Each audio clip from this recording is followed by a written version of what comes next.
Salut les tankistes et bienvenue dans ce nouvel épisode de ma série dédiée à World of Tanks. Aujourd'hui, on va parler du M10 RBFM. Le M10 RBFM est un chasseur de chars M10 américain monté d'un système de visée de canon naval, permettant d'augmenter la distance de tir jusqu'à 3000 mètres. Ce blindé rapide, 50 km/h sur route et 32 en tout terrain, dispose d'une pièce de 76,2 mm, pouvant percer à l'obus APC 110 mm de blindage à 900 mètres. D'un poids de 27 tonnes, il mesure approximativement 6 mètres de long pour 3 mètres de large et d'une hauteur de 2,5 mètres. Le RBFM, ou Régiment blindé de fusiliers marins, qui est une ancienne unité de la 2e division blindée française, est composé de marins français, dont les navires avaient été immobilisés ou détruits, et équipés de matériel américain, d'où le nom Sirocco, qui vient d'un célèbre torpilleur. Le Sirocco s'est fait connaître lors de la libération de Paris, en détruisant un Panther directement sur les Champs-Élysées, grâce à un tir d'une distance de 2 km. Pour l'anecdote, le célèbre acteur français Jean Gabin a servi en tant que chef de char à bord d'un de ses chasseurs de chars, le Souffleur 2. Voici le M10 RBFM. Alors voilà, c'est un véhicule premium français de rang 5. C'est un chasseur de chars à tourelle. Alors il a 5 membres d'équipage, le commandant, le pilote de char, le tireur, l'opérateur radio et le chargeur.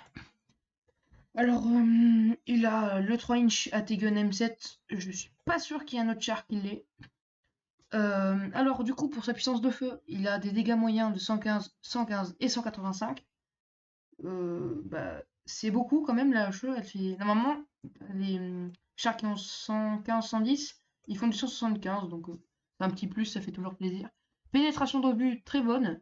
130, 170 à la PCR et 38 à la HE, parce que c'est de la PCR, c'est pas de la hit. Cadence de tir, très très bonne. Hein. Dégâts par minute, 2225 points de structure par minute. Moi, je vous conseille très fortement d'utiliser fouloir sur ce char. Et avec fouloir plus frère d'armes, on arrive aux 2600 dégâts par minute. Ce qui en tier 5 est vraiment presque OP. Hein. Temps de visée, 1 seconde 80, c'est bon. Dispersion à 100 mètres, vous pouvez largement l'améliorer avec... Moi j'ai 0,35 sur le jeu, je sais pas... Qu'est-ce qu'il y a, je comprends pas pourquoi. C'est frères d'armes qui changent quelque chose. Obus embarqué, 65 pièces. Point de structure, 470 pièces. C'est bas, c'est un TD. Blindage de châssis, vous allez le voir après sur Tank GG. Vous allez voir comment ça fonctionne. En gros, c'est du papier, hein, 38, 19, 19. Historiquement, c'est 12,5 à l'arrière, mais c'est pas grave, dans tous les cas, ça passe.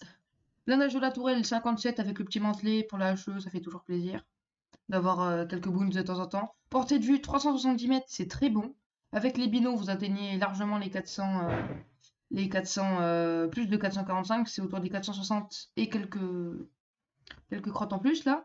Portée radio, 420 mètres. Quelques crottes en plus, oh là là. Cette expression, poids, limite de charge, ça on s'en fout un peu. Par contre, la puissance moteur, 410 chevaux, c'est très peu, ce qui nous donne une puissance massique de lourd. Donc en gros, ton char, il avance à rien, c'est de la merde. 48 km/h, ne rêvez pas, à part si vous fumez, vous les atteignez jamais. Vitesse de rotation, 30 degrés par seconde. Ça permet de pas se faire circle. Plus la tourelle, donc ça vous fait 46 degrés par seconde. C'est relativement correct pour éviter de se faire circle. Alors on se retrouve tout de suite sur Tank GG. On se retrouve sur Tank GG pour parler du M10 RBFM plus en détail, de son blindage, etc. Alors nous sommes face à un T-34 avec le 76 mm et sa 54. Alors si vous tirez partout dans la caisse, ça passe. Sur le côté, ça passe aussi. À l'arrière, ça passe. Sur le côté, de l'autre côté, ça passe. La tourelle, ça passe. Ça passe. Ça passe. Et ça passe. C'est du papier. Non, c'est pas vraiment du papier parce que il y a quelques angles foireux, surtout avec le mantelet de canon, qui fait que même comme ça, hein, si jamais vous tirez en haut, et bien des fois ça peut ricocher. Par exemple, ici, si l'obus touche ici, oh là là, c'est chiant à montrer. Si l'obus touche là-haut ou des choses comme ça peut ricocher. Ça arrive de temps en temps de faire ricocher des dégâts. Ça m'est arrivé de finir une partie avec 390 de dégâts bloqués. Après, il y a ça, il y a cette sorte de petit crochet qui arrête la HE. je crois. Oui, il arrête la HE. Et la HE ne tirez pas dans la caisse devant. Parce que ça va bounce. Vous ne pourrez pas passer à la HE devant. Avec un KV1, je crois que... Même avec un KV1, ça ne marche pas. Je crois qu'avec un KV1, ça ne marche pas. Heavy. KV. Char KV. Save. Donc... Ah, bon, ça marche pas. Connexion pourrie. Bon alors du coup, pour résumer, vous tirez partout, ça passe. Ah oui, la HE, sur les côtés, elle passe, hein. Vous tirez partout dans ce char, ça passe. Et par contre, il y a des angles bien foireux dans la tourelle. Allez, on se retrouve sur le replay. Nous voici sur un replay que j'ai trouvé sur internet. Je vous mettrai le lien dans la description.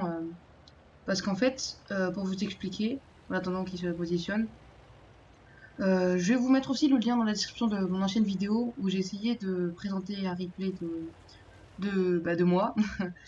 Un de mes replays où j'avais fait une jolie partie, une master, une calibre, voilà. Sauf que mon ordi n'est pas puissant du tout vu qu'il n'a pas de carte graphique.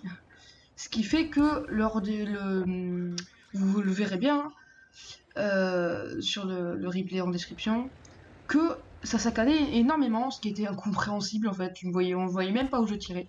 Du coup, j'ai trouvé une solution, c'était de piquer piquer entre guillemets des replays sur des replays qu'on peut trouver sur YouTube, quoi, et de vous les présenter. J'essaie de sélectionner des replays qui montrent bien comment se joue ce char. Et celui-là, il se le montre particulièrement bien. Et en plus, il est de bonne qualité. Donc là, on voit qu'il s'est déjà fait quelques dégâts sur le Cromwell en face.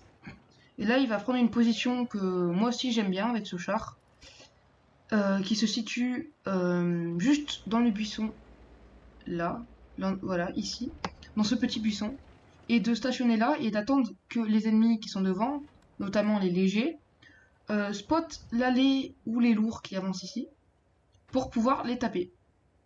Alors là, à droite, il se fait démonter le M4A3. Voilà. Alors du coup, vous allez voir la puissance de feu de ce char. Piou. Piou. Pas le temps de reculer. Piou. Piou.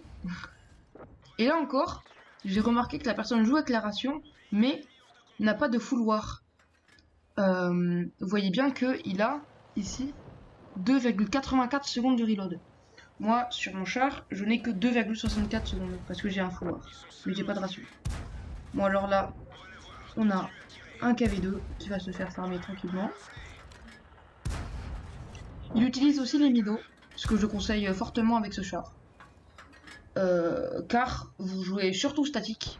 Et comme ça vous permet, avec déjà la très bonne portée de vue de ce char, de spot les ennemis et de se faire beaucoup de dégâts de spot. Dans cette partie, il ne va pas beaucoup le faire parce qu'il va rester derrière. Il va plutôt taper derrière en profitant de son DPM. Vous allez voir, enfin, ce replay, je l'ai bien aimé parce qu'il présentait vraiment très bien ce char. Donc il n'est pas très mobile, vous avez pu le voir au début, on va le voir aussi à la fin, parce que c'est une assez belle partie.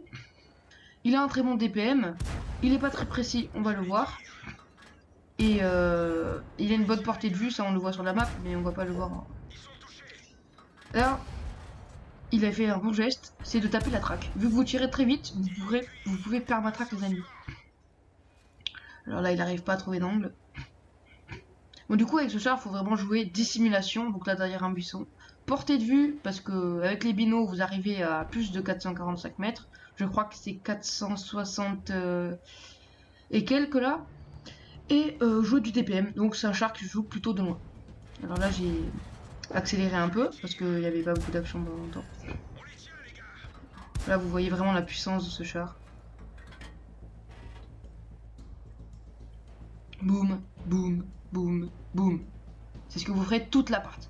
Il fait pas beaucoup de dégâts, certes, mais vous pouvez permatraque. Vous faites très mal aux ennemis. Et les ennemis qui s'aventurent vraiment trop à découvert, le temps qu'ils se replient, ils sont déjà morts. Vous allez voir ça. Alors là, il a un talent, le mec. Je sais pas comment il arrive à prédire les mouvements de l'ennemi. Après, les obus ne sont pas très rapides. C'est exactement la même. 792 mètres secondes, exactement. Si vous jouez le KV1 et vous voyez à peu près les obus, à la vitesse où ils vont, et bien c'est exactement la même vitesse d'obus. Alors là, on va voir l'exemple de la non-précision. Vous êtes prêts? Voilà. Lui, il passe au-dessus. Et lui, il est bon. Je sais pas comment il est passé, il a dû taper un micro Tourello. Mais bon, il est passé. C'est de temps en temps, les obus font un peu leur vie, hein, 0,35 de dispersion. C'est déjà mieux que le Wolverine. Bon, alors là, on a un Vega. Je sais pas ce qu'il fait. Et il va se réavancer. Il va même pas avoir le temps de reculer. Boum, au revoir. Là, il est spot. Et vu qu'il y a KV2 en face, c'est très dangereux. Alors du coup, il part. Il va essayer de se cacher dans les buissons.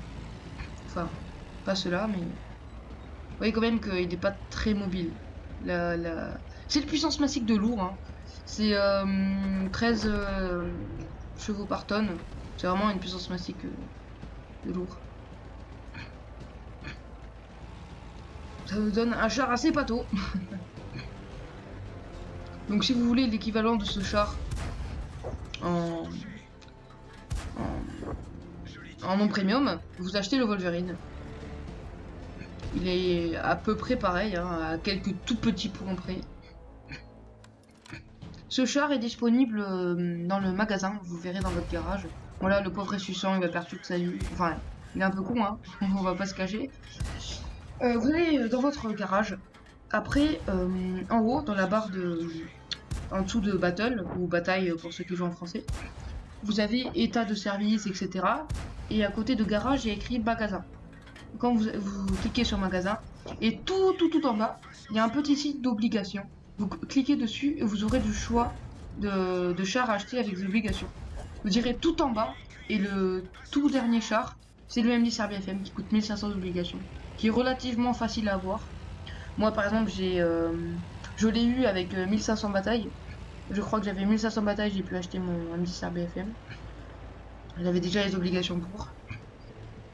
Et je suis content, j'ai fait la marque avec. Je vais essayer de parler de char dans toutes mes vidéos. Je vais essayer d'abord de faire une marque avec le char et ensuite d'en parler. Ça va pas forcément être possible par exemple pour des tier 4 ou des choses comme ça.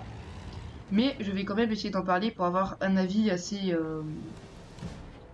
je sais pas comment dire... assez complet, ou avec de l'expérience dessus, pas un premier avis. Par exemple, je connais des personnes, notamment sur le P44 Pantera, qui l'ont... Ah, énorme coup de chance. Tapé dans la traque. Il lui reste 57 HP, il aurait pu le one-shot la KV2. Je connais une personne, pour revenir au char, qui a adoré le Pantera au début, enfin, qui l'aimait bien, et à la fin, il aimait plus jouer. Alors du coup, je vais essayer de jouer pas mal avec, pour avoir un avis assez complet. Mais je vous dirai mon avis sur ce char à la fin de cette vidéo. Bon alors là, ils partent tous les deux, la MX-13AM. L'Arctic qui va plus vite que vous, ça fait un peu peur, mais bon. Alors on a pu voir qu'il jouait à la gold depuis le début de la partie. Enfin, qu'il jouait à la gold, qui avait chargé beaucoup de gold. Bon là il passe à la paix parce qu'il reste que des artilleries en face.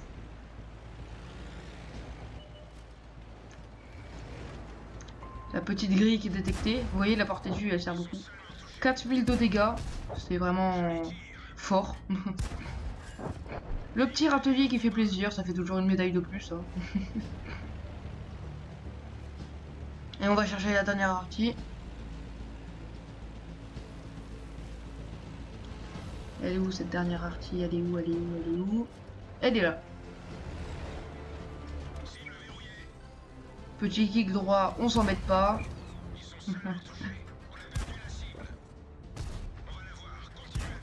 Tadam, fini. 10 kills, 4500 de dégâts. C'est relativement correct, on va dire. Jolie victoire. Je vais donc finir par la conclusion. Alors, c'est un char qui se joue surtout avec son DPM, où vous devez vous camoufler dans un buisson, trouver de bonnes positions, parce que vous n'êtes pas très rapide. Du coup, pour la relocalisation, c'est compliqué. Se relocaliser, pour ceux qui débutent dans World of Tanks, c'est le fait de changer de position pour avoir de meilleurs angles de tir, ou alors échapper à l'ennemi, ou pour d'autres raisons, mais c'est surtout changer de position. Ce qui est difficile avec ce char, parce qu'il a quand même une puissance massique de lourd, donc une vitesse vraiment pas très bonne. Pour prendre des positions en hauteur par exemple, ça va vraiment être très long. Et pour monter des collines, c'est pareil. Du coup, vous devez trouver la bonne position. Je me répète un peu, mais du coup, se mettre dans un buisson et jouer du DPM. Donc tirer, tirer, tirer, tirer, tirer. Par contre, ce qu'il ne faut pas faire, du coup, c'est essayer de tirer de son blindage, essayer de jouer avec son blindage parce qu'il n'en a pas. Et surtout, ne pas faire de ces scrapping, car avec certains chars pas blindés, ça marche. Mais là, avec 19 mm de blindage sur les flancs, ça marche vraiment pas. Les ennemis vont vous overmatch.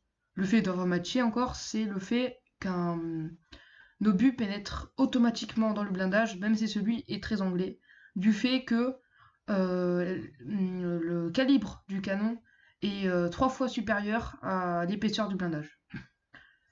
Et pour mon avis personnel, ce char, je l'ai adoré. C'est presque. Je dirais que c'est mon char préféré. J'ai bien aimé faire la marque dessus et le jouer.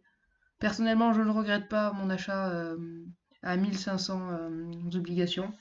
Je vous le conseille fortement pour ceux qui débutent dans le jeu. Quand vous avez 1500 obligations, prenez celui-là, hein, pas le D34S ou les autres, parce qu'il a vraiment un petit plus, lui, par rapport aux autres.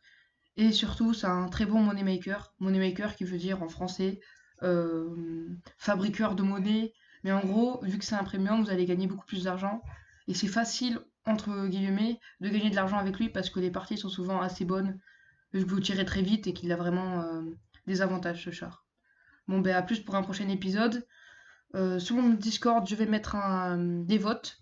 Donc le lien du Discord est en description si vous voulez le rejoindre. Je mettrai des votes pour les prochaines vidéos et plein de choses comme ça. Allez, à plus, c'est Tankish pour une prochaine vidéo.